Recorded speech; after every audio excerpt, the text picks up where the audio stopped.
Good morning students. आज हम 10वीं कक्षा हिंदी की पाठ्य पुस्तक लोक भारती से पाठ 4 पढ़ेंगे, जिसका शीर्षक है मन। इसके रचयिता विकास परिहार जी हैं। आइए कवि परिचय पढ़ते हैं। कवि विकास परिहार जी का जन्म 1983 गुना मध्य प्रदेश में हुआ था। विकास परिहार जी ने 2000 से 2006 तक भारतीय वायुसेना को अपनी सेवाएं दी। फिर पत्रकारिता के क्षेत्र में उतरने के बाद रेडियो से भी जुड़े रहे। साहित्य में विशेष रुचि होने के कारण आप नाट्य गतिविधियों से भी जुड़े हुए हैं। यह कविता हाइकू जापान की लोकप्रिय काव्य विधा है। यह विश्व की सबसे छोटी कविता कही जाती है। हाइकू 5, 7, 5, 17 वर्ण के ढांचे में लिखी जाती है। इस कविता में कवि ने अपने जीवन में घटित होने वाली छोटी छोटी घटनाओं को सीमित शब्दों में रखकर अपने अनुभवों को अभिव्यक्त करने का प्रयास किया है। कविता का सरल अर्थ देखते हैं। घना अंधेरा, चमकता प्रकाश और अधिक। इन पंक्तियों में कवि कहता है कि व्यक्ति के हृदय में जब कभी घना अंधेरा आता है, अर्थात वो जब निराश हो जाता है, तो उस अंधेरे में एक उम्मीद की जो किरण होती है वह बहुत ही अधिक चमकती है। अर्थात प्रतिकूल परिस्थितियों में भी कवि को अनुकूल स्थिति दिखाई देती है। करते जाओ पाने की मत सोचो जीवन सारा। कवि कहते हैं कि व्यक्ति को अपना कर्म करना चाहिए, उसे किसी चीज की आस नहीं रखनी चाहिए। व्यक्ति का जीवन संपूर्ण जीवन कर्म करते हुए व्यतीत होना चाहिए, फल की अपेक्षा नहीं करनी चाहिए। जैसा कि गीता में भी कहा गया है, कर्मण्ये वाधिकारस्ते मा फलेषु कदाचन। अर्थात कर्म करो, फल की चिंता मत करो। जीवन नैया मझधार में डोले, संभाले कौन। यहाँ पे कवि प्रस्तुत पंक्तियों में कहता है कि कभी कभी जीवन में ऐसी स्थिति आ जाती है कि हमारी जो जीवन रूपी नैया है वो भंवर में फंस जाती है, मझधार में फंस जाती है और बाहर निकलने के लिए संघर्ष करती है। उस समय व्यक्ति के मन में प्रश्न पैदा होता है कि ऐसी संकट की घड़ी में उसे कौन संभालेगा। अर्थात उसे स्वयं ही हिम्मत करनी है और उस संकट की स्थिति से उसे बाहर निकलना है। रंग बिरंगे रंग संग लेकर आया फागुन। यहाँ पे रंग बिरंगे त्योहार होली की बात कहता है कवि कि फागुन का महीना अपने साथ रंग बिरंगे रंग लेकर आता है। वह व्यक्ति के जीवन में खुशियों की बहार ला देता है। वह दुख भुलाकर हंसी खुशी जीने की प्रेरणा देता है। कांटों के बीच खिलखिलाता फूल देता प्रेरणा।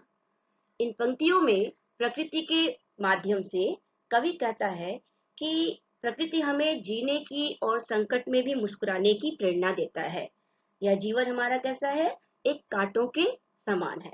हमारे चारों तरफ हमेशा संघर्ष के कांटे जो हैं दिखाई देते हैं और ऐसे में व्यक्ति को उन कांटों के बीच से मार्ग निकालने की प्रेरणा खिलखिलाता फूल ही देता है। भीतरी कुंठा आंखों के द्वार से आई बाहर।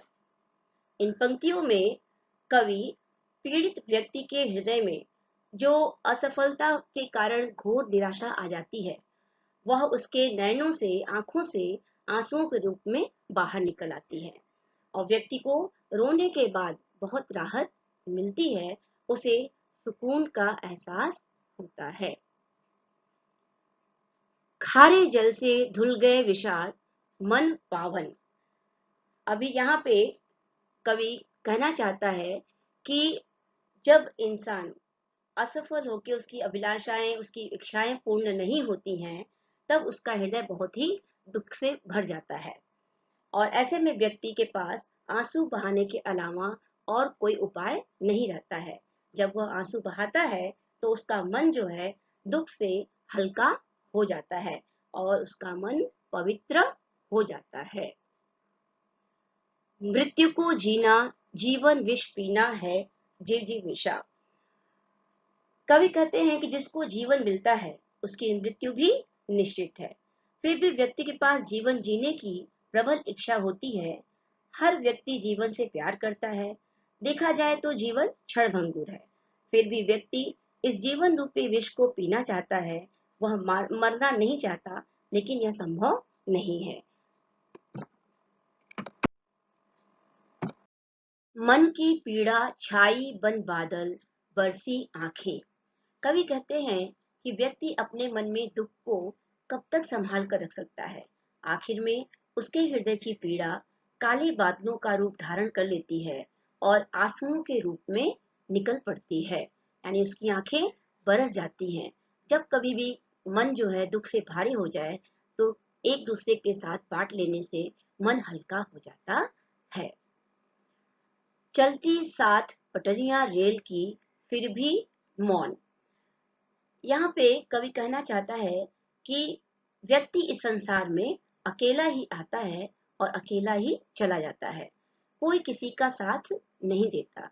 दुख में व्यक्ति का साथ कोई देता नहीं है। जिस प्रकार रेल की पटरियां एक साथ तो चलती हैं, फिर भी एक दूसरे से मिलती नहीं है। उन्हें एक दूसरे से कोई भी लेना देना नहीं होता है। वे सदैव मौन साधे रहती हैं, चुप रहती हैं। सितारे छिपे बादलों की ओट में, सूना आकाश। इन पंक्तियों में कवि कहता है कि इस आसमान में सितारे होते हैं, परंतु बादल छा जाने के कारण वे उनकी ओट में छिप जाते हैं और आसमान सूना हो जाता है। इसी तरह मनुष्य जीवन भी होता है। व्यक्ति जीवन में कड़ी मेहनत करता रहता है, फिर भी भाग्य साथ नहीं देता, तो उसे कोई कर्म फल प्राप्त नहीं होता, जिससे वह निराश हो जाता है और उसका जीवन सूनेपन से भर जाता है। तुमने दिए जिन गीतों को स्वर, हुए अमर। कवि कहते हैं कि ईश्वर से बढ़कर इस दुनिया में कोई अन्य शक्ति नहीं होती है। ईश्वर ने ही व्यक्ति के जीवन रूपी गीतों को स्वर प्रदान किए हैं, अर्थात जीवन जीने की शक्ति प्रदान की है। यही कारण है कि व्यक्ति अपने कर्म के कारण ही दुनिया में पहचाना जाता है। सागर में भी रहकर मछली प्यासी ही रही। इन पंक्तियों में कवि कहता है कि मछली सागर में रहती है, फिर भी वह सागर का पानी ग्रहण नहीं करती है, वह सागर का पानी पीती नहीं है, वह प्यासी ही रहती है। इसी प्रकार जीवन रूपी सागर में मानव रूपी मछली सब कुछ प्राप्त कर लेती है। ये जीवन कैसा है? सागर की तरह है और मनुष्य एक मछली की तरह है। फिर भी जीवन के अंत काल में वह उन्हें छोड़कर चला जाता है। आखिर यही दुनिया का दस्तूर है, यही दुनिया का रिवाज है। आइए अब स्वाध्याय के क्वेश्चन आंसर हम देखते हैं और शब्दार्थ देखते हैं। सबसे पहले हम शब्दार्थ बताएंगे आपको, नोट कर लीजिए आप। शब्दार्थ: पीड़ा शब्द का अर्थ वेदना या व्यथा, प्रकाश रोशनी, फागुन हिंदी महीना है, खारा जल आंसू के रूप में आया हुआ है यहाँ पे, घना गहरा, कांटा कांटे, मौन कंटक या कांटे, मौन शांत, मछली मीन, मझधार नदी या उसके प्रवाह का मध्य भाग, कुंठा घोर निराशा, विषाद अभिलाषा पूरी न होने पर मन में होने वाला दुख, जिजीविषा जीने के प्रति आसक्ति या जीने की इच्छा, ओट आड़। स्वाध्याय के क्वेश्चन आंसर में आपको कृतियां पूर्ण करनी है और उपयोजित लेखन में यहाँ पे आपको पत्र लेखन दिया गया है, इसे भी आपको अपनी नोटबुक में लिखना है। धन्यवाद।